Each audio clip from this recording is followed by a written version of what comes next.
నియోజకవర్గంలోని కోసూరులో తెలుగుదేశం పార్టీ కార్యాలయం దహనంపై ఎమ్మెల్యే నంబూరు శంకర్రావు స్పందించారు. టీడీపీకి చెందిన వారే కుట్రలు చేశారని, అన్ని విషయాలు విచారణలో బయటపడతాయన్నారు. దోషులు ఏ పార్టీకి చెందిన వారైనా కఠినంగా శిక్షించాలని డిమాండ్ చేశారు. పెదకూరుపాడు నియోజకవర్గం ప్రశాంతతకు మారుపేరు.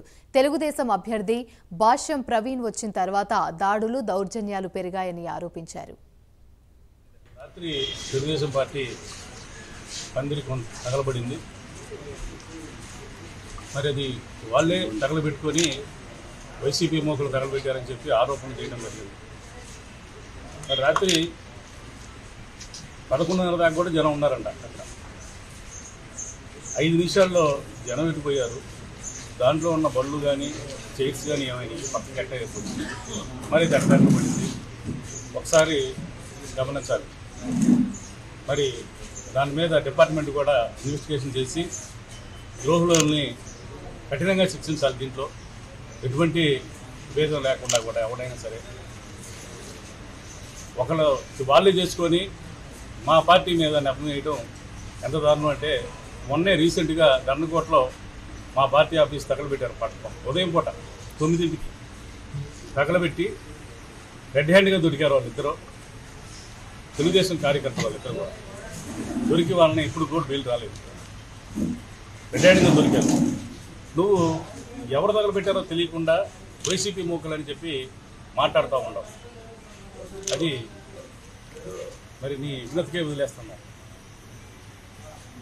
సరే అయిపోయిన తర్వాత మళ్ళీ నువ్వు ప్రెస్ మీట్లో నేను చిటికేస్తే మా ఇల్లులు మా ఆఫీసులు మొత్తం లేచేస్తాడు. అంటే ఇలాంటి దౌర్భాగ్యమైన అభ్యర్థిని తెలుగుదేశం పార్టీ చంద్రబాబు నాయుడు పంపించడం ఈ నియోజకవర్గానికి. మరి గతంలో 2019లో వచ్చినప్పుడు నేను ఎలా ఎలక్షన్ చేశానో మీ అందరికీ తెలుసు. ఈ 5 సంవత్సరాలు మీతోటి ఎలా ఉన్నానో మీ అందరికీ తెలుసు. మరి నా స్వభావం ఏంటో, ఆ అభ్యర్థి స్వభావం ఏంటో ఒకసారి ప్రజలు చూస్తూ ఉన్నారు.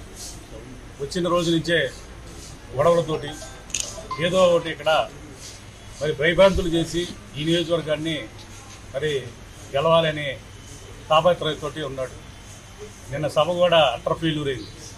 దాంతో అతనికి మరి మైండ్ పోయి ఏం చేస్తున్నాడో అతనికే మరి press meet Chandrababu Naidu press meet పెట్టమన్నాడో, లేకపోతే లోన పోయిన తర్వాత తిట్టాడా ఏందో తెలియక అతను ప్రెస్ మీట్లు పెట్టడం ఇది రకంగా చేస్తూ ఉన్నాడు. నేను ప్రెస్ మీట్ పెట్టింది ఏం పెట్టాను, చంద్రబాబు నన్ను పర్సనల్గా మాట్లాడితే నేను అతనికి కౌంటర్ ఇచ్చాను. అది కాదు నాయన చంద్రబాబు, కనీసం నువ్వు స్లిప్ తీసుకునే ముందు కనీసం ఇక్కడ ఏం జరుగుతుందో ఆలోచించుకొని నువ్వు చెప్తే బాగుండేది అని నీ వయసుకి పెద్దరికి ఇచ్చే నేను మాట్లాడాను. ఇక్కడ డబల్ రోడ్ వేస్తాను మాకు.